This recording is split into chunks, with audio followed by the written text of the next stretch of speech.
Olá, pessoal. Bem-vindo a mais um TEB Talks. Hoje, o tema que a gente vai falar é sobre o futuro da internet das coisas, IoT. E para isso a gente trouxe um convidado especial, o Murilo Silva. Eu sou o José Guilherme, sou CEO da TEB. E nesse podcast a gente fala sobre futuro da indústria voltado para essa parte de IoT, de tecnologia, de sensoriamento, de dados, de inteligência artificial. Então se você é um profissional que atua na indústria e quer conhecer mais sobre esses temas, esse podcast aqui ele é super indicado. O Murilo Silva, já começando a falar dele, ele é um cara especialista em IoT e ele é um empreendedor serial. Ele é mentor de startups e 2 vezes jurado da Abrafip, da RW e da Amazônia Rec. O Murilo atua no mercado de tecnologia há 28 anos, sendo os últimos 7 anos focado em IoT e inteligência artificial.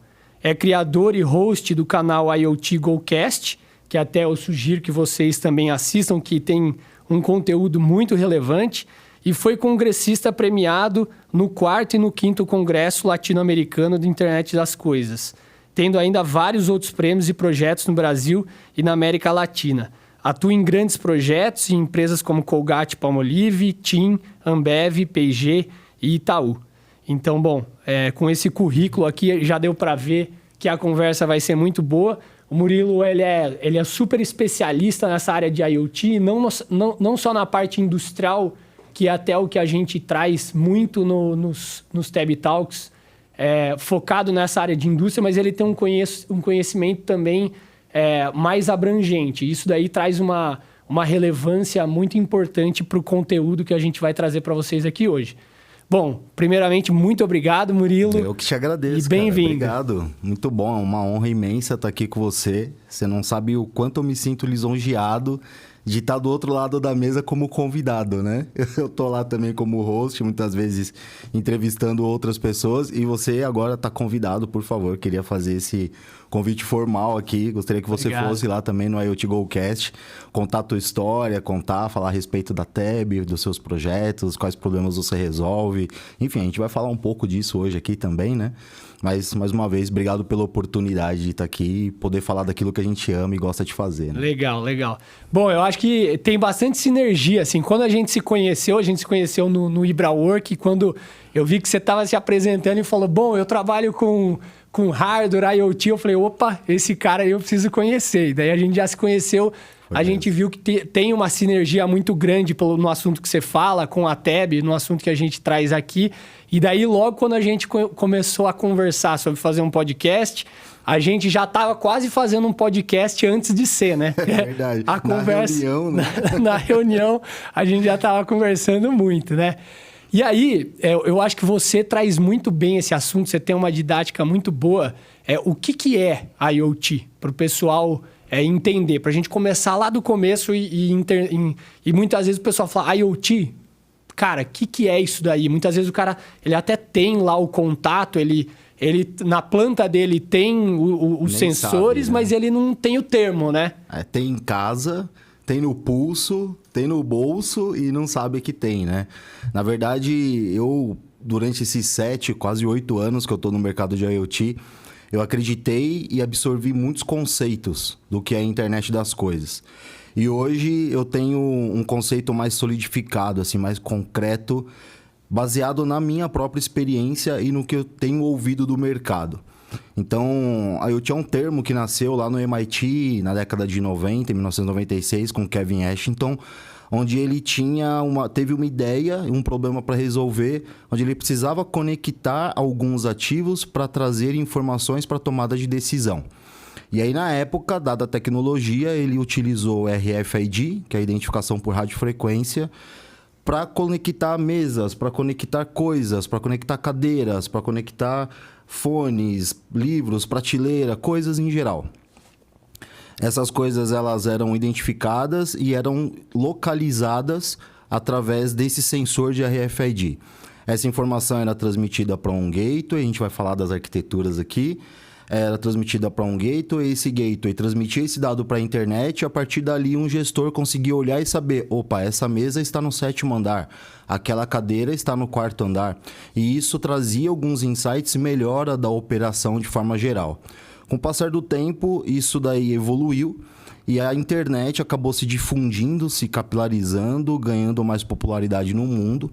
E acabou que outras coisas acabaram sendo conectadas. Não somente coisas, mas pessoas, animais e diversos outros tipos de ativos. Dado esse contexto, o que é Internet das Coisas? Internet das Coisas é um conceito de tecnologia que se utiliza de diversas outras tecnologias que orbitam esse conceito, como tecnologia de comunicação de dados sem fio, como tecnologia de engenharia e eletrônica para o hardware, tecnologia de segurança, especialidade em experiência do usuário. Todo esse arcabouço, vamos dizer assim, a palavrinha da moda, né? Todo esse arcabouço, esse pool de coisas, formam um conceito do que é a internet das coisas. Então, a partir do momento que eu tenho algo que está conectado à internet, está enviando e está trazendo dados, e você consegue ver esses dados dentro de uma cadeia de valor significativa, você tem um conceito de internet das coisas. Então, o seu smartwatch no seu pulso, ele está conectado à internet, trazendo seus batimentos cardíacos, quantidade de passos, e você consegue ver isso no aplicativo do seu celular. Você está coletando um dado, transmitindo pela internet, visualizando ele, sabendo que aquele batimento cardíaco é seu, aquele relógio é o seu, aqueles passos são seus. Então, identificar as coisas, coletando esses dados e mostrando esses dados para a tomada de uma decisão, é o que compõe aí o que é a internet das coisas, né? E você que está em casa já reparou que eu falo bastante. Mas foi muito legal, foi muito bom, muito boa essa explicação. E aí é muito legal que se a gente for pensar, você falou, né? Foi um termo que foi criado no MIT em 1996. Mas já existia muito antes, né? Na verdade. Mas em 1996 a gente não tinha... assim, era uma coisa que internet era uma coisa muito até precária. Você tinha... Caríssima. E aí, quando você fala, né? Todos esses aspectos que você falou, a gente está ligado com sensores captando dado, envio de dados, que você tem que ter a transmissão e depois você tem que ter um processamento e alguma coisa para mostrar para o usuário, né? Então, como você disse, é um arcabouço, tem que ser... essa tecnologia ela tem que acontecer de ponta a ponta bem feita. Se você tiver... Exato. Um ponto que não tiver bem feito, aí você já tem um problema para o usuário e talvez não gere valor, porque no final das contas tem que gerar o valor. Exato. Mas pegando até esse tema, você é um cara que está no mercado há bastante tempo. Quando você acha que o IoT ele começou a ser falado e popularizado? Assim, e tem algum fator relevante que trouxe esse nome para o mercado e agora ele está tão popular? Eu vou falar assim, em questão de uma bolha global, eu acho que a IoT ainda vai estourar. Ainda tem um caminho para a gente percorrer na questão de popularização, de cultura e fomento desse conhecimento para todas as camadas da sociedade. Então, eu vim de uma comunidade aqui de São Paulo, nasci no Capão Redondo. E quando eu visito minha família, meus amigos, e eu falo que eu trabalho com a IoT, eles não sabem o que é. Eles não têm esse conhecimento, ainda não está tão disseminado. Mas quando eu sento com os meus sócios, com os meus amigos engenheiros, que está em outro nível sociocultural e econômico, educacional, eles sabem. Mas mesmo assim, eles sabem superficial. E aí, conforme você vai navegando dentro das bolhas na sociedade, bolha da medicina, eles não conhecem muito bem tecnologia, entendi. Quem dirá o que é internet das coisas. Então, deu um boom agora, mas deu um boom dentro de alguns setores. Entendi. E eu acredito que essa cadeia, esse jogo de dominó, né? Vai ser um efeito dominó, na verdade, que assim, pegou a indústria, vai pegar a farmácia, vai pegar o hospital, e vai chegar uma hora que ninguém vai conseguir mais ficar sem, sabendo que tem. Que nem eu falei, a pessoa está em casa assistindo Netflix, e não imagina que ali ela está consumindo um conceito de tecnologia de internet das coisas. A Smart TV dela é um device, e esse device está na internet trazendo dado de um streaming. Né? Então, a Alexa, que ela manda acender e apagar a luz, é uma automação advinda de um sistema de internet das coisas. Embora aí, nesse contexto, não exista a cadeia de valor completa. Por exemplo, quando você fala, Alexa, apaga a luz. A Alexa vai apagar a luz. Mas se você amanhã perguntar para ela, Alexa, quanto tempo minha luz ficou acesa ontem? Ela não sabe. Então, a cadeia de valor do IoT é justamente isso. É importante aqui eu fazer uma aspas aqui para você que está em casa entender melhor. Antes de internet das coisas, existiam outros termos que traziam o mesmo conceito ou algo muito semelhante e parecido. Telemetria era uma das coisas, automação era outro referencial. E quando você junta a telemetria com a automação, ligando isso na internet, você tem um sistema de internet das coisas. O que é telemetria? É você coletar os dados e mostrar esses dados num gráfico, numa tabela, um número. O que é automação? É você, através desses dados, desse gráfico, você tomar uma ação, uma autoação. Então, você liga ou desliga um motor, abre e fecha uma porta, conecta ou desconecta algum equipamento, fecha uma válvula, desliga alguma parte da sua rede elétrica, baseado nesse dado. E quando você tem isso ligado numa plataforma em nuvem na internet, aí você tem a internet das coisas atuando, porque esses dados estão lá. Porém, na cadeia de valor, diferente da telemetria e diferente da automação, na internet das coisas, você sabe exatamente quem ligou o motor, quanto tempo esse motor ficou ligado, quanto esse motor gastou de energia, como foi o comportamento dele ontem, como foi na semana passada, como vai ser mês que vem. Então, quando a gente fala de internet das coisas, é algo muito mais amplo do que simplesmente taxar como muita gente acha. Isso aí eu já tenho, é automação. Sim. Isso aí eu já tenho, é meu dashboard, que minha telemetria. Eu já tenho um sistema da Siemens, eu já tenho um sistema da ABB, da Schneider, da Rockwell, da Honeywell, e tantos nomes que tem por aí. O que você tem é telemetria. Ou você tem a automação. Muito legal isso aí que você falou. Eu achei muito interessante essa analogia que você fez de definição, né? De telemetria, automação e até uma coisa que na indústria a gente tá... A automação já é uma coisa muito difundida, né? Muito. Muito madura, né? Muito madura.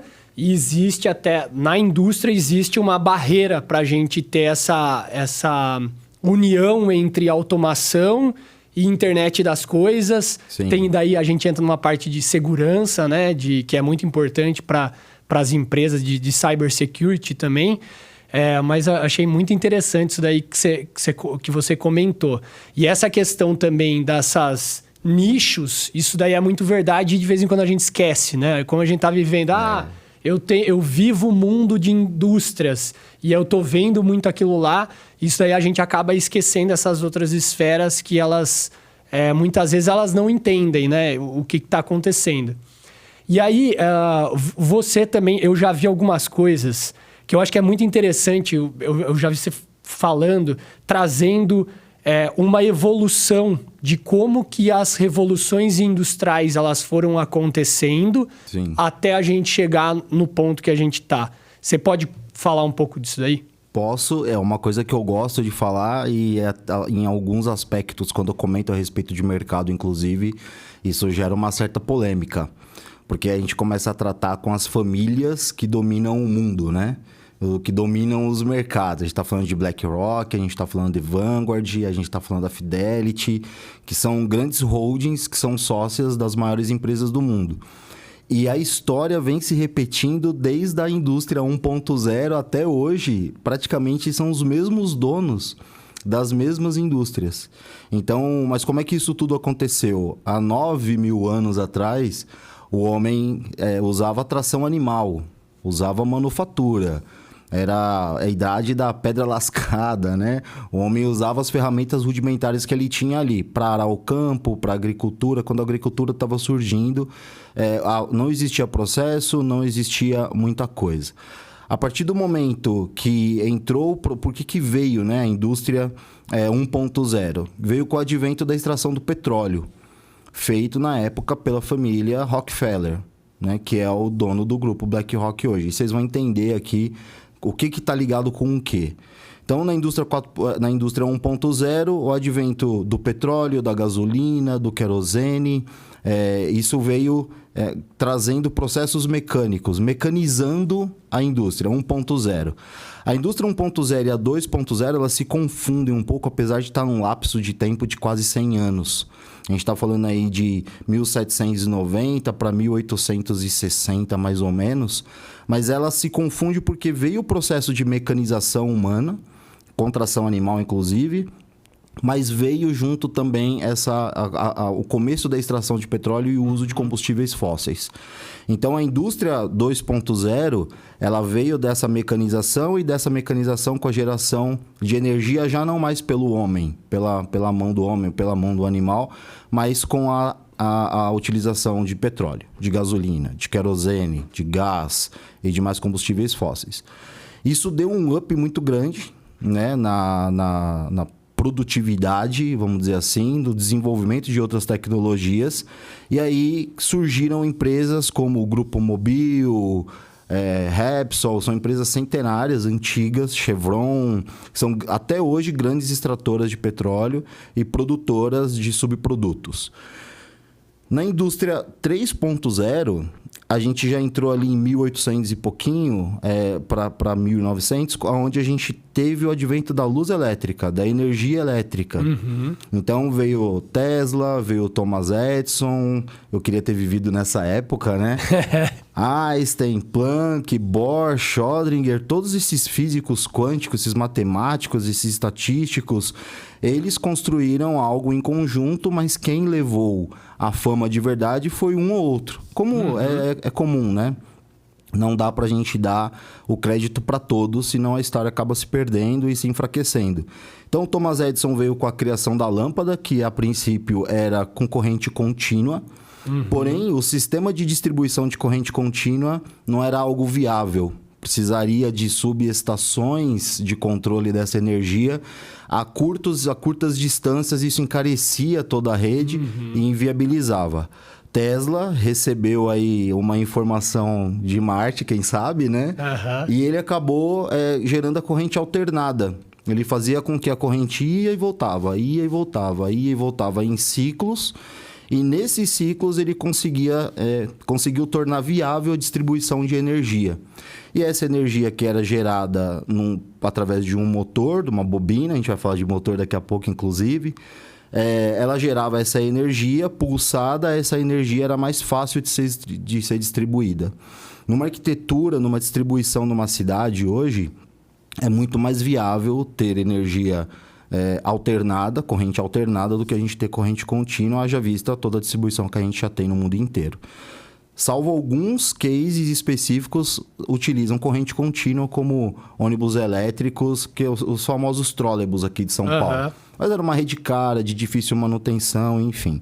Essa foi a indústria 3.0. Porém, a gente está falando de indústria, mas a energia elétrica também substituiu o querosene das lamparinas no centro. Sim. Também substituiu outros combustíveis dentro, a utilização do gás por energia elétrica também dentro de indústria. Nas casas também foi utilizada a energia, nas cidades também foram utilizadas a energia. E não somente veio a indústria 3.0, mas eu acho que a sociedade toda se transformou com a entrada da energia elétrica. Entrou a energia elétrica, novas tecnologias foram surgindo e a gente veio aí com a parte de internet, de computadorização das coisas. Veio o computador, veio o transistor, circuitos eletrônicos, e a gente entrou aí da indústria 3.0 vindo para a indústria 3.5 não tem, né? A 4.0. Mas bem no meio, por que eu gosto de não colocar uma data e acabou uma aqui Sim. e começou a outra? Porque hoje a gente está falando de indústrias no Brasil que ainda estão na 2.0. Indústrias que ainda utilizam mecânica. A gente está falando de indústrias, a gente está aqui falando de inteligência artificial, de internet das coisas, mas tem indústrias que ainda utilizam, não utilizam robôs. Tem só energia elétrica rodando uma máquina lá, não tem tecnologia aplicada. Sim. Então, não é uma coisa uniforme, né? Surgiu a tecnologia, taxa de adoção, todo mundo pegou. E falando da taxa de adoção nessa sociedade 3.0 para 4.0, a energia elétrica sofreu, assim como todas as tecnologias que vieram, sofreu uma resistência na taxa de adoção. A energia elétrica vai ser mais cara do que o gás. Aquela famosa autossabotagem do sistema, quando você desconhece o próximo passo, você quer se manter na zona de conforto, e aí você acaba não aderindo àquela tecnologia até que você vê ela disseminada, todo mundo usando, e você acaba cedendo. Isso aconteceu em todas as fases da história. Então, a energia elétrica veio, causou essa disrupção, foi para dentro da indústria, na indústria veio os computadores deram mais inteligência, vieram sensores com o advento da eletrônica, e hoje a gente já está falando de indústria 5.0. A indústria 4.0, que muita gente ainda nem entrou, nem começou a sensorizar suas máquinas direito, já está se falando da 5.0. E aí, quando a gente fala dessa 5.0, o que é? É a inteligência artificial trabalhando com os dados captados pelos sensores, mas a inteligência humana atuando em conjunto. Legal. Uma coisa mais humanizada. Então, não é deixar a sua fábrica na mão da Alexa, né? Vamos dizer assim. É você ter capital humano, inteligência humana atuando junto. Então, nesse segmento de indústria 1.0, 2.0, 3.0, 4.0, a gente passou por todo esse roadmap para hoje a gente entender que o principal pilar de todas essas tecnologias são pessoas. Exato. Eu falo uma coisa sobre internet das coisas, que assim, são 4 pilares. 3 que são primordiais e um que é principal. Eu gosto de falar do DNA. O que é o DNA do IoT? Device, Network, Application. Então, eu tenho o dispositivo, super importante, é uma das pernas. Eu tenho a conectividade, que é importante, e eu tenho a aplicação. Só que esses 3 pilares, eles pausam em cima de um, que é pessoas. Sim. Sem pessoas treinadas, sem pessoas capazes, competentes, motivadas... Isso aí faz muito sentido para mim, o que você falou. Porque até... Vamos pegar o gancho, por exemplo, da TEB mesmo.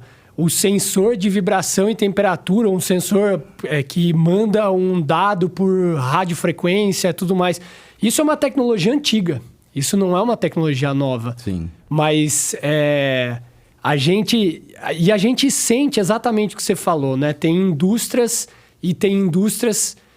A cultura da pessoa é muito... A cultura das pessoas dentro das indústrias são muito diferentes. Isso daí faz toda a diferença no valor que ela tem utilizando, né, aquela tecnologia, né? Isso aí é uma coisa que é muito engraçado de se ver. E, ao mesmo tempo, parece que assim... Quando você falou, que você começou a contar, né, de Thomas Edison, que ele inventou a lâmpada com corrente contínua, mas daí aquilo lá teve uma adoção depois com Tesla da sociedade. E eu acho que a nossa sociedade, até quando a gente fala de boom, já pegando o link que a gente estava, é muito... que a nossa sociedade está ficando pronta e alguns nichos vão ficando prontos. Mas a tecnologia já está lá, tipo, tudo já está lá. Está tudo disponível. Está tudo disponível. Para todo mundo. Para todo mundo. Mas não chega, né? É engraçado. Isso faz muito sentido, assim, é uma coisa que é muito verdade. Mas aí a gente já entra num outro ponto que eu acho que é interessante, né? Você acha, por exemplo, até... É um paradigma, né? A inteligência artificial, ela vai resolver todos os problemas? Em absoluto. Acho que tá caindo essa ficha já em todo mundo, né? Ela veio ajudar. E eu acho que se a gente não tomar cuidado, ela não é que ela vai resolver. Ela vai criar muitos problemas, né? Sim. Eu acho que isso é muito plausível e isso já deve estar acontecendo em alguns nichos. Mas é bom deixar o pessoal mais tranquilo que, assim, é um boom, gente. Teoria de Down, vai ter o retorno à média. Tudo tende a se estabilizar. Então, teve o boom das redes sociais. Quem é do tempo do Orkut, né? Lembra. Deu um boom. Hoje, rede social, todo mundo tem, já está uma coisa mais planificada. A mesma coisa vai ser para a internet das coisas. Agora a gente está na curva do boom. Vai dar um boom, todo mundo vai saber, todo mundo vai querer, o empresário vai se sentir desprotegido se ele não tivesse a tecnologia, porque o concorrente dele toma decisões melhores. Então, a mesma coisa a inteligência artificial. Tá dando esse boom, que eu acho que ainda vai surgir um boom maior ainda. Até isso é só uma amostra do que realmente está disponível no mundo por aí. Se esse ChatGPT 3, ChatGPT 4 está disponível para nós como réis mortais, imagina o que não é usado no Pentágono. Mas até ChatGPT, né? Já deu aquela baixada, né? Já passou. A gente já não fala mais tanto, né? Todo mundo já descobriu que não é isso tudo. Que não é isso tudo, que você não pode substituir o profissional que você falava, vamos tirar todo mundo e colocar o ChatGPT. Não tem como. E eu acho que daí a gente entra num outro ponto, que é legal, que você tem experiência com isso também, que é educação de pessoas, né? Sim. Então, assim, para a gente ter benefícios com a tecnologia, nós temos que ter profissionais capacitados e temos que ter essa educação para que a gente consiga tirar valor da tecnologia. Sim. Né? Você até comentou, Murilo, você passou por um processo de ter que... De entender que o problema era a educação. Acho que, sim. Né? De outras pessoas, de adesão dessa parte de internet das coisas. Passei por mim, bem no começo. Quando eu comecei a trabalhar com a internet das coisas ali em 2013, cara, você procurava no Google, não tinha nada de internet das coisas. O que você encontrava era uma geladeira, uma torradeira conectada, que avisava quando o pão estava pronto, sabe? Assim, E eu percebi isso, até se tornou um jargão meu, que era a tecnologia certa aplicada da forma errada. Eu falava, poxa, por que a geladeira vai pedir meu leite, cara? Acabou meu leite, a geladeira viu pelo peso. Era tanta tecnologia, uma cadeia de valor tão complexa para pedir leite. E eu falava, por que isso não tá para medir vacina? Para medir bolsa de sangue? Né? Para a gente dar essa gestão porque realmente interessa. Então, quando a gente olha para a internet das coisas e a gente começa a enxergar essas diferenças, eu, pelo menos, quando eu fui para o mercado, eu não encontrava esse tipo de informação. Livros eram todos em inglês. Cursos não existia. Tinha um curso ali nos Estados Unidos, no MIT, em Stanford, cursos super superficiais. O que tinha era automação e telemetria no Senai. Isso tinha. Então, essa minha dificuldade de aprender gerou em mim uma consciência de levar essa consciência para que outras pessoas não tivessem essa mesma dificuldade e o mercado pudesse avançar mais rápido, né? Então, usando o Google, quando eu abri a minha primeira empresa de IoT, eu tive 3 startups, né? A primeira faliu. A primeira eu fali, a segunda eu vendi e agora eu estou no scale up. Então, faliu por quê? Falta de conhecimento. Não tinha educação disponível. Todo mundo acha que ser empreendedor é abrir um negócio e não é isso. Isso aí é uma das partes de ser empreendedor, que eu diria acho que até a menor, a mais simples. A segunda, quando eu vendi, foi porque eu já tinha conhecimento, já estava aportando, o mercado era muito novo, tudo era novidade, chamava muita atenção. E o meu conhecimento veio crescendo e eu consegui desenvolver isso. Dentro da empresa que eu estou hoje, a gente sentiu muita dificuldade de contratar pessoas. Pô, vamos contratar um engenheiro? Tinha engenheiro disponível bom no mercado, desenvolvedor bom no mercado, gente de marketing, RH, financeiro, gente muito competente. Mas quando você falava de internet das coisas para um CFO, ele não sabia quais eram os impostos que incidia em cima do hardware, da manufatura. Vai industrializar, não vai industrializar, vai importar, como é que vai fazer isso, e quais são os impostos que estão incidindo em cima. Tem que ser um cara especializado, ele tem que conhecer a internet das coisas do mercado. Estou falando de um CFO financeiro. E aí a gente não conseguia contratar um engenheiro, todo engenheiro que a gente contratava eu tinha que treinar. Aí chegou uma hora que eu falei, cara, vamos montar um curso foi bem um mês antes da pandemia.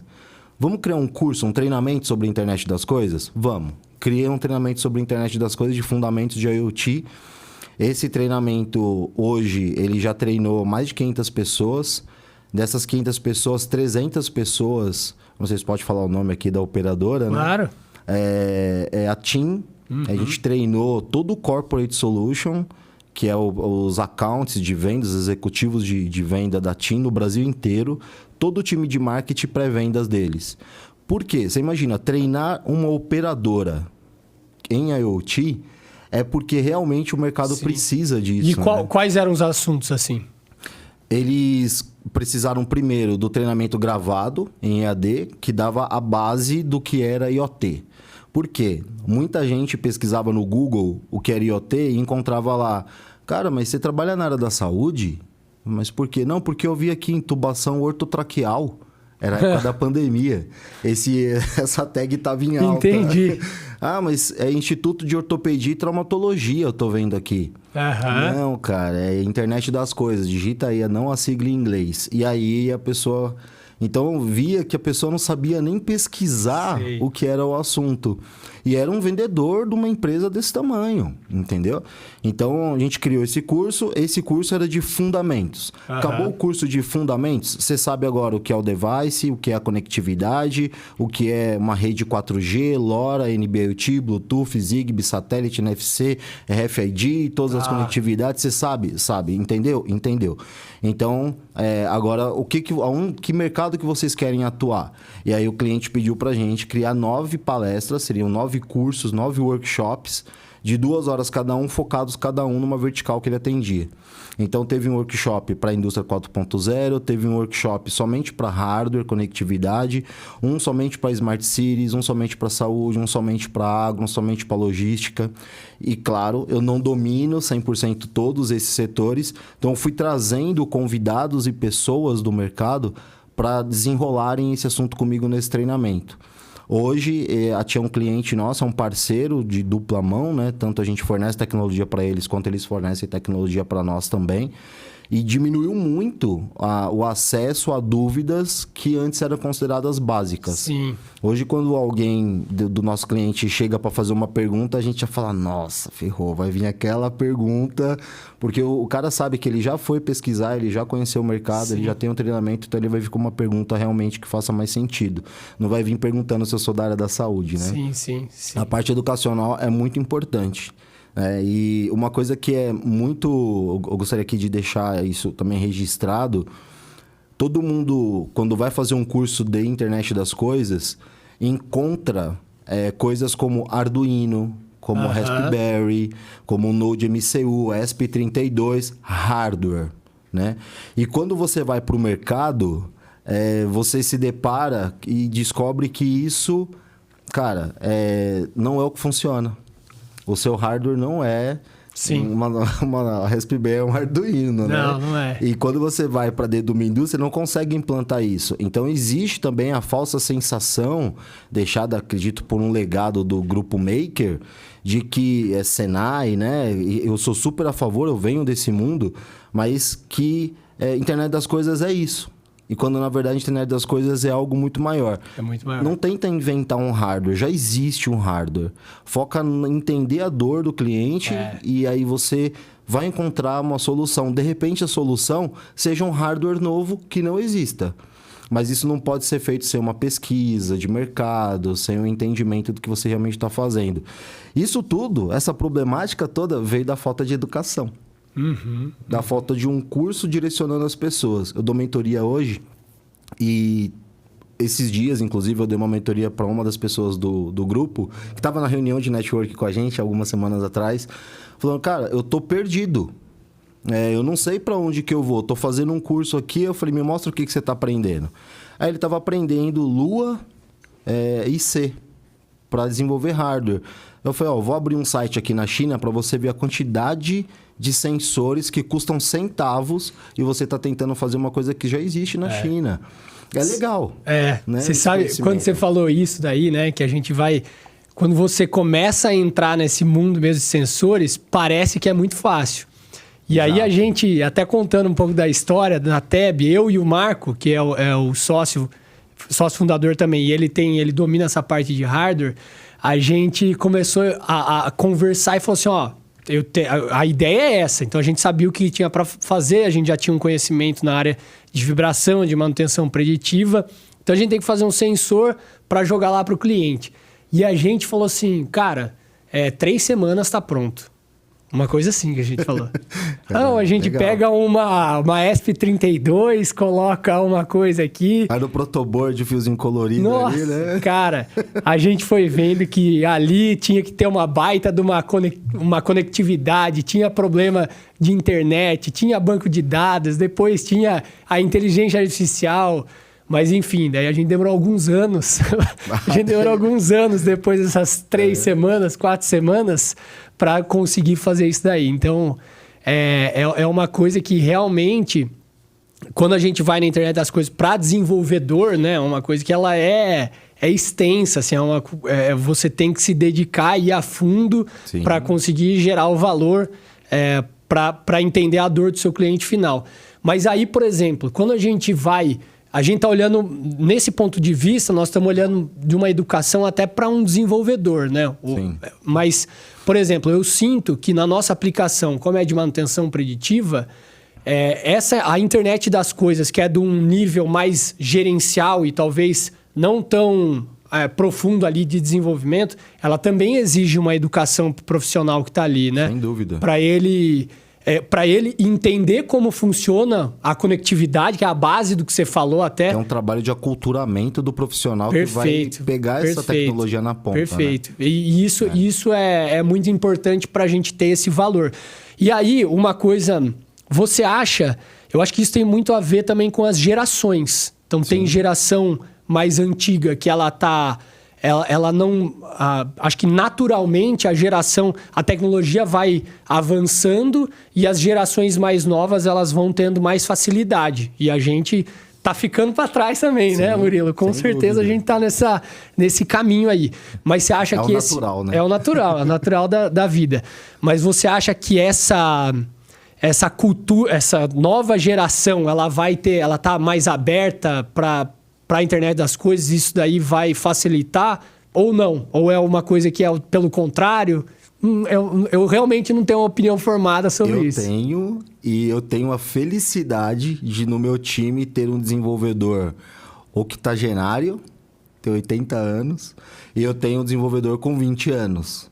E Legal. Eu tenho a possibilidade de ver esses 2 caras trabalhando juntos. Você imagina, assim, o abismo que é de cultura, de conhecimento, sabe assim, de mindset. E o que acontece? Quando a gente está falando de gerações não mais velhas, né? De gerações anteriores, falando pessoal de 50, eu tô com quase 50, né? Mas falando, até da minha geração tem muita resistência também. Da minha geração para trás, não é que eles são conservadores, é porque já funcionou. E tudo que é novo dá muito trabalho. E esse pessoal já fez muita coisa. Aí, cara, para começar de novo... Ele já tá cansado, assim. Não, eu quero ir pescar, cuidar dos netos, entendeu? Eu quero ir na formatura do meu filho. Então, sim. É uma outra cabeça. Então, esse pessoal, eles querem ver funcionando. E o funcionando para eles, muitas vezes, é o simples. Mesmo que esse simples seja trabalhoso. Então, eles não olham muito para o futuro no tocante à tecnologia, porque são muitas opções e quando ele olha essas opções, ele fala, meu Deus, o pessoal não sabe o que está fazendo. É uma questão de visão e cultura dessa geração. Quando a gente pega um garoto de 20 anos para fazer para programar, para fazer a internet das coisas, por exemplo, dentro de uma indústria, ele não conhece o passado. E ele só quer fazer o novo. A cabeça dele não está voltada para, peraí, deixa eu entender o que você tem na sua fábrica. Quantos anos tem esse motor? Essa polia? Quantos anos tem sua fiação elétrica? Será que não está gerando harmônica nos seus fios? Seus fios sofreram aquecimento e por isso eles estão dando uma resistência diferente, está gastando mais energia? Ele não quer saber o que tem para trás. Ele quer inovar. Por quê? Ele olha para frente, são muitas opções de tecnologia, ele tem uma prateleira infinita de opções para ele trabalhar. E esse cara, se perde. Eu acho que até também, por exemplo, a geração mais antiga, se a gente for pensar em desenvolvimento e até atualização de, sei lá, de um programa, era uma coisa que você tinha uma atualização por ano, né? Exato. E você vezes nem por ano. Nem por ano. Deixava rodando 10 anos. E você não mudava de tecnologia também. Hoje em dia você vai ver... Eu vejo sei lá, você pega a geração mais nova, ela tem uma facilidade de mudar de software, por exemplo. Eu do já dia sou pra noite, do né? dia para noite. Isso E da semana que vem, na semana passada era um software, nessa semana já é um outro software o cara tá aberto também, né? Ele nasceu assim, né? Eu acho que também tem um aspecto cultural aí também dele ter vivido essa rotatividade, né? Exatamente. Uma coisa que eu percebo é que o pessoal que é intermediário, tá ali entre 30 e entre 40 anos, né? Eles entenderam que precisa de uma base. Então, você deve ter desenvolvedor novo e desenvolvedor na faixa dos 30 anos. Esses caras de 30 anos, de 40, eles gostam muito de Python. Mas antes de ser um cara de Python, de Kotlin, ele foi um cara de Java, ele foi um cara de C. Sim. Né? Ele tem uma base. Sim, exato. Porque ele sabe, aquilo é o que vai funcionar. Eu vou fazer em Java. O quê? Qualquer coisa. Né? E em Python, não é qualquer coisa que você faz. Então, ele vai aprendendo o novo porque ele está em cima de uma base. Eu acho que essa geração nova está perdendo um pouco isso. Sim. É muito raro você pegar um desenvolvedor Java de 20, 25 anos. E o cara coloca a culpa... mas a linguagem é complexa. Mas há 40 anos atrás tinha desenvolvedor... 30 anos atrás tinha desenvolvedor Java com 20 anos. Por que hoje não tem mais? É justamente por causa dessa multiplicidade de tecnologia, essa variedade enorme, que não deixa ninguém focar em nada. Ninguém focar em nada. Toda hora é uma coisa nova. Toda hora é uma inteligência artificial nova. Toda hora é um... Então, o que deu certo pra gente dentro da empresa quando a gente juntou a old school com a disruption school, né? Não é nem new school mais. Esse meu desenvolvedor mais velho, ele programava em bloco TXT. E aí, esse desenvolvedor, mas por que você não usa o VS Code? O Studio. Aí, o que é isso? Me apresenta. Aí, a produtividade desse cara que desenvolvia em C, C++, em C Sharp, em Assembler, cara, triplicou com uma ferramenta que veio mais nova. Sim. E aí, esse desenvolvedor aqui lá se matando para fazer um loop, um if then else, para calcular alguma coisa, falou, mas esse mais velho, por que você não usa essa biblioteca? Esse módulo? Pô, isso já está pronto. Aí você une os conhecimentos e você consegue ter um engajamento e ter uma curva de subida, né, no incremento da tua tecnologia.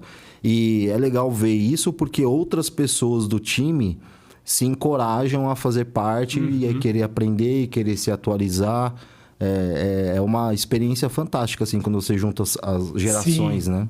Não, isso aí é muito legal. Acho que até fazendo um link disso daí com o que a gente vê na manutenção, o cara que é o cara mais velho, ele vai lá na máquina. Ele sabe o som da máquina. Exato. A hora que ela começa a apitar diferente, ele sabe. O cara mais novo... O zumbido dela, ele ele sabe. O cara mais novo quer instalar o sensor. Exato. O cara mais velho não quer instalar o sensor. Mas aí é isso aí. Como juntar o benefício dessas gerações para o benefício da empresa, né? No geral. Eu tenho sem querer te interromper, não, só para não perder, tranquilo. Que eu ia contar esse case e eu acho que ele tem tudo a ver com o que a gente está falando. Eu fui fazer uma instalação numa planta fora do Brasil e era um sistema de medição de vibração também, que é fantástico você poder ler a vibração tridimensional e saber como é que está o status das suas máquinas. Isso é fantástico.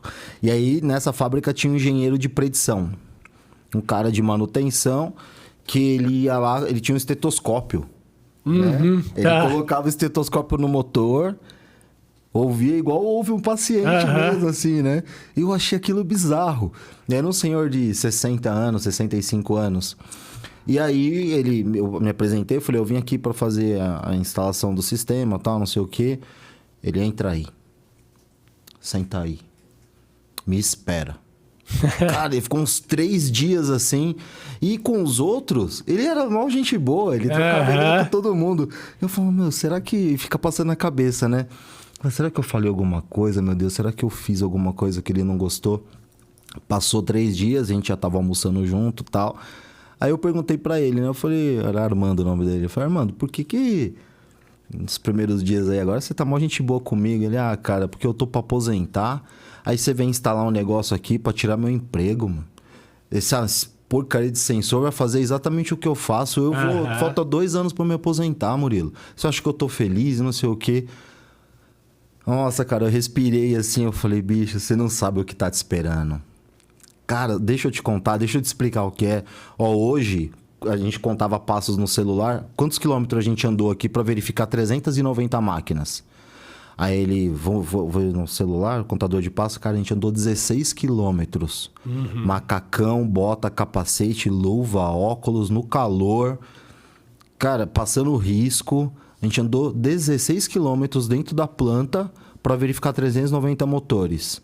Vem cá que eu vou te mostrar como é que isso vai funcionar agora. Entramos na sala de engenharia, ar-condicionado, peguei um café, pus para ele e falei, senta aí. Abri o notebook, aqui ó, suas 390 máquinas. E o que tem? Você não vai mais precisar andar, cara. Você não vai mais precisar ficar com frieira na bota. Isso daí é uma questão comum. O pessoal acha que vai tirar o trabalho, mas aí não vai, ao contrário. Não vai. E você vai ficar mais especialista nos problemas que realmente importam. Exato. Porque imagina o tanto que esse cara tá andando e vendo máquina que não tá com problema nenhum. Exato. Agora, aquela máquina que ela tá com problema, aí o cara ele pode ir lá com o estetoscópio dele e verificar no detalhe, e analisar do jeito que ele quiser, mas ele sabe que ele tá vendo aquilo lá. É muito, muito interessante. Mas pegando um gancho que a gente tava falando, a gente tava falando de programação, né? Você acha que na indústria, o cara que é da manutenção, um cara hoje da manutenção, ele não sabe programar, né? Ele não sabe programar em Python, ele não... Conhece a linguagem proprietária de algum equipamento lá dentro, né? Talvez ele conheça, assim, e até o cara de manutenção que é um cara que ele cuida mais dos equipamentos para ver se vai quebrar ou não, ou até um cara do PCM, no máximo, acho que ele vai saber hoje em dia, no geral, né? Claro que pegando um âmbito geral, ele vai saber talvez um Power BI, alguma coisa do tipo, né? Mas você acha que a programação, ela vai entrar nas indústrias também e a gente vai precisar de profissionais ali nas áreas, sabendo programar para entender tudo isso daí? E aí eu já faço um outro link, né? Nós temos hoje em dia uma massa de dados muito grande de medindo um monte de coisa de todos os sistemas. Então, eu meço vibração, meço temperatura, mas eu posso medir torque, depois deslocamento. Aí eu vou ter um dado também da produtividade, eu posso ter um dado da segurança, que a gente até fez um podcast com a Cesla, que é muito interessante, que é o IoT voltado para essa área de segurança também. Legal. Mas, enfim, você tem um monte de dados e áreas diferentes, né? Então, aí a primeira pergunta o profissional da indústria, das áreas, ele vai ter que... A programação vai entrar nesse âmbito. E a segunda pergunta, qual que é o futuro da internet das coisas na área industrial? Eu acho que vai ter espaço para todo mundo. Vai ter espaço para o cara que gosta, o importante é ele gostar do que ele faz, né? Aprender programação para não ter uma visibilidade do que você vai fazer com essa programação, muitas vezes não vale a pena. Vai continuar precisando de um especialista para fazer o processo, para troca da máquina, para implantação do sistema, para colocar determinado equipamento para funcionar. Isso vai continuar. E não necessariamente essa pessoa precise aprender programação. Eu acho que tem 2 coisas que todo mundo deveria aprender. Antigamente, eu falava que era matemática e música. Todo mundo tinha que... Eu fui músico, né? Gostava de tocar. Eu não conseguia entender como uma pessoa não tocava um instrumento, né? Como é que você vive sem música? Mas eu acho que hoje é inglês e programação. Não tem como. Se a pessoa puder primeiro aprender inglês, eu diria que está acima de aprender programação. Porque você, com o inglês, atua em qualquer área, em qualquer lugar do mundo. Com a programação, você fica um pouco mais nichado. Mas quando você junta os dois, bum, carreira explode. Então, conhecer programação é o novo inglês. Vamos dizer assim, ela te abre mais portas, te abre mais caminhos. Mas o idioma, sem dúvida, é algo que traria um grande diferencial. Falando de indústria, como é que vai estar o futuro, né? Para muitas indústrias, o futuro já chegou.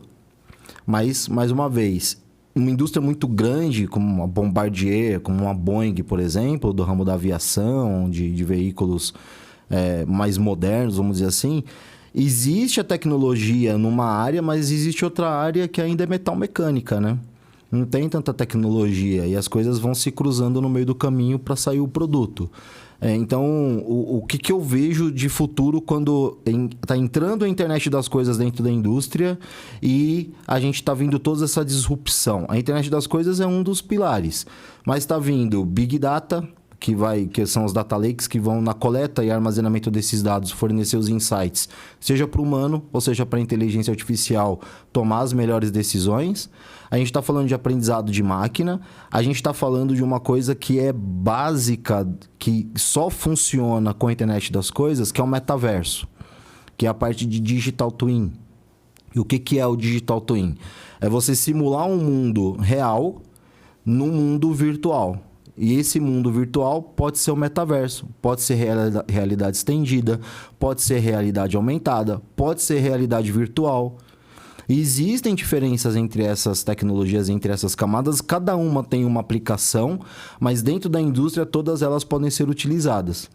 Por exemplo, o que eu vejo que é o futuro, por causa de um déficit, de um gancho que eu vou puxar aqui da nossa educação, vai ficar muito caro mandar um engenheiro ir lá verificar um sensor numa bobina, no motor de um avião. Tá bom? É muito caro mandar esse engenheiro lá, para verificar um sensor. Então, com a tecnologia de VR, de realidade virtual ou de realidade estendida, um técnico de manutenção simples, guiado remotamente por um engenheiro especializado, ele consegue pôr um óculos e ele consegue visualizar aquele motor e ver o manual do motor e o engenheiro fala, mexe ali, aperta aquele parafuso, tira aquela peça para cá. E o engenheiro lá, vendo a telemetria, vendo se aquele resultado está dando certo. Isso vem para resolver um problema da falta de educação, que a educação muitas vezes não está acessível e a pessoa... Quando a educação está acessível, a pessoa não está pronta para ter acesso a esse conhecimento, absorver e aplicar. Então, o que é o futuro? Eu acho que o futuro... E eu acho que tempo também, né? Porque tempo Você imagina um cara que é especialista, que sei lá, que só tem na Alemanha. Exato. Que a gente vê no Brasil, né? Sim. Tem que vir um mecânico da Alemanha para mexer nesse motor. Sim. O cara vai demorar um mês para chegar. Porque tem todo o processo burocrático, Eu saí do Brasil e fui fazer instalação no México, porque no México eu não tinha ninguém que fazia o que eu fazia. É a mesma coisa. Então, assim, olhando para o futuro, eu acredito que já está acontecendo, inclusive, é o metaverso ganhar uma popularização. À medida que o hardware vai diminuindo o preço, a cultura de digitalização vai aumentando. Ao invés de você ter uma planta fabril para fazer um teste no equipamento, você, através de sensores como o seu, coletar aqueles dados, simular eles num ambiente no metaverso, e aí lá no metaverso você conseguir saber se aquilo vai dar certo ou não. Deu certo com esses parâmetros? Deu. Aí você aplica na realidade, porque isso é muito mais barato, é muito mais rápido. Né? Vem naquela tendência do errar mais barato e mais rápido. No mundo da digitalização é isso. A indústria 4.0, indo para 5.0, com a união da inteligência artificial, com a união da internet das coisas, vindo com a inteligência humana, tá aí. A inteligência humana ter à disposição todas as leituras, todos esses dados, para conseguir simular e fazer uma predição baseada na experiência dela. Muitas vezes está acima da experiência dos dados somente trabalhados pela inteligência artificial.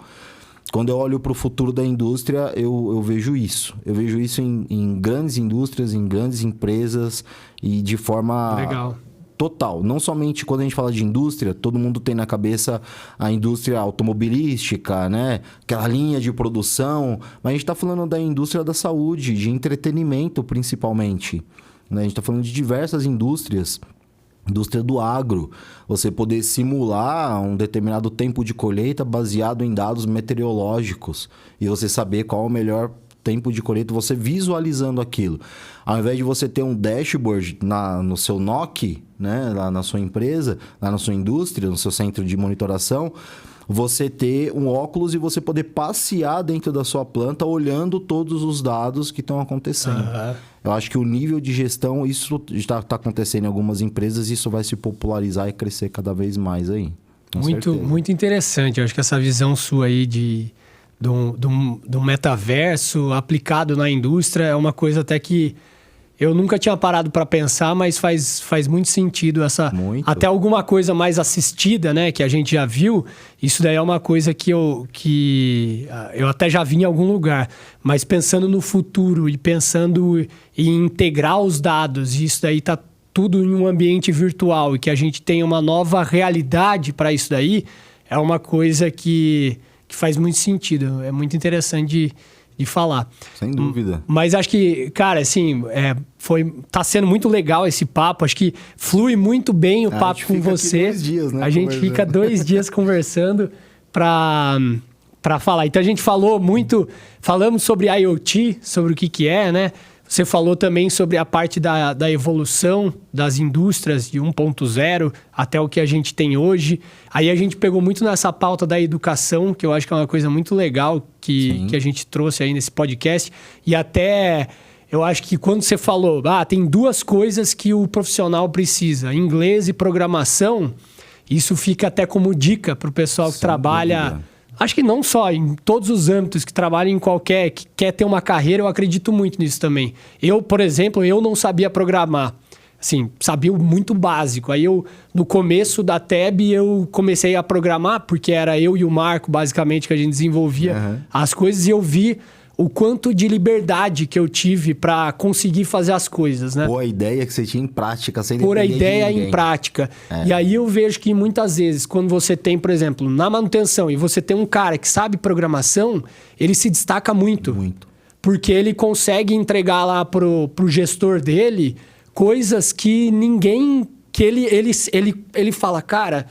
Isso daqui daria certo. Porque ele tá lá no dia a dia, ele vê qual é o problema. E a hora que ele consegue programar e mostrar aquilo lá, ele ganha uma visibilidade, ele gera valor, né, para a empresa, para a área que ele está. Então, eu acredito muito nessa área de programação também como fonte de educação. Sem dúvida. Mas, Murilo, cara, a gente tá chegando aí no final do podcast. É muito bom falar com você. Obrigado. Realmente, eu acho que você vai muito bem, você manja de todas as áreas. Então, se a gente fala de hardware, você vai no hardware. Se fala de indústria, você vai na indústria, na história do que está acontecendo também. Nerd, né, cara? Você é um nerd mesmo. Mas é um nerd que sabe se comunicar também. Então, você tem muito esse poder, essa facilidade de comunicação. E é muito bom falar com você. Eu tenho certeza que o pessoal que está ouvindo, está assistindo a gente, ele pode absorver muita coisa aí do que você falou, porque tem... particularmente, eu acho que eu aprendi muito nesse podcast. Ele gerou muito valor para mim e eu tenho certeza que o pessoal também de casa também. Tamo junto. Eu queria só dar uma última dica pro pessoal. Eu trouxe um livro falando de educação. A gente não combinou de falar de educação, né? Não. Mas, eu queria indicar esse livro aqui para vocês, Nação Empreendedora. Acho que o seu dedo tá no...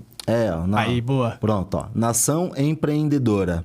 Esse livro aqui é o Milagre Econômico de Israel e o que eles nos ensina. Esse livro, quem me deu a dica foi um dos meus sócios, que foi vice-presidente de uma empresa que nasceu em Israel. Ele trabalhou 20 anos, morou nos Estados Unidos 20 anos, e ele falou, Murilo, lê esse livro. E eu falei, o que tem a ver? Ele quer me converter pro judaísmo, né? E tal. Mas me fez entender como que uma faixa de terra do tamanho de um bairro aqui de São Paulo, deserta, em conflitos religiosos e em guerra constante, como que Israel se transformou num dos maiores polos de desenvolvimento de tecnologia do mundo. Como que isso tudo aconteceu, né? Como que os melhores desenvolvedores, as melhores seguranças, cibersegurança, os melhores hardwares, né? Os profissionais Por que saiu de Israel? Esse livro conta exatamente essa história da perseverança, da cultura que esse pessoal traz, que esse pessoal tem, e como que isso tudo aconteceu. Se você ler esse livro, e tem um outro que é do John Doerr que eu não trouxe, que é o Meça o que Interessa, que fala de OKRs. Esse daqui traz toda a história nova, né, do que aconteceu no Google, na Intel, na Microsoft em Israel, e o que estava acontecendo ao mesmo tempo no Vale do Silício. É o que conta esse livro, Meça o que Interessa, do John Doerr. John Doerr foi um dos grandes executivos da Intel, né? Então, John Doerr conta a parte do Vale do Silício e esse livro daqui, do Dan Senior, do Soul Singer, ele conta exatamente o que estava acontecendo em Israel. Quando você junta as duas peças, você fala, uau, o Vale do Silício não é nada frente ao que estava acontecendo em Israel. Desenvolvimento de microprocessadores, de circuitos transistorizados. Então, assim, leiam esse livro, Nação Empreendedora, que você vai se inspirar e você vai entender o que é realmente empreender. E eu queria te dar de presente esse livro, cara. Muito obrigado, cara. De verdade. Muito obrigado. Você sabe, que eu já li. Eu me interessei muito. Eu fui para Israel no final do ano passado. E era uma curiosidade que eu tinha. Exatamente isso que você falou. Como que eles do nada são tudo, né? Exato. E aí é uma coisa muito louca mesmo que acontece lá. É uma cultura muito interessante. É muito legal. Eu fiquei muito feliz de ter viajado para lá. E agora você com esse livro, muito obrigado. Com certeza eu vou ler ele e vou aproveitar muito. Vale muito a pena. Obrigado, tamo junto. Obrigado pelo convite. Obrigado você que teve a paciência até agora também de escutar a gente aqui, pelo carinho, pela consideração. Obrigado a Teb, a Larissa, que ajeitou tudo pra gente aqui. Larissa não aparece nas câmeras, mas é ela que monta tudo, né? Então tem que parabenizar ela também. Com certeza, brigadão. A Maitê, que tá aqui ajudando a gente, o Gabriel, o Guido, poxa, todo mundo, time fantástico, fabuloso. Obrigado, Guilherme. Obrigado, Murilo. Muito obrigado. Valeu, realmente foi muito incrível essa conversa nossa. Muito bom. E você de casa, não esqueça também de seguir a gente no Instagram, se inscrever no nosso canal também. Nós vamos deixar também os contatos aqui do Murilo para você seguir ele. Tem também o podcast que ele faz, que é o Go IoT Cast. IoT GoCast. IoT GoCast, só troquei a ordem aí, IoT GoCast. Mas tem muito conteúdo relevante também. É muito legal de vocês seguirem e aprenderem mais com esse cara que vocês viram que ele sabe muito. Beleza, pessoal. Agradeço muito a presença aí, quem está assistindo. Espero que tenha gerado um conteúdo relevante para vocês. E a gente se vê no próximo podcast. Valeu! Obrigado.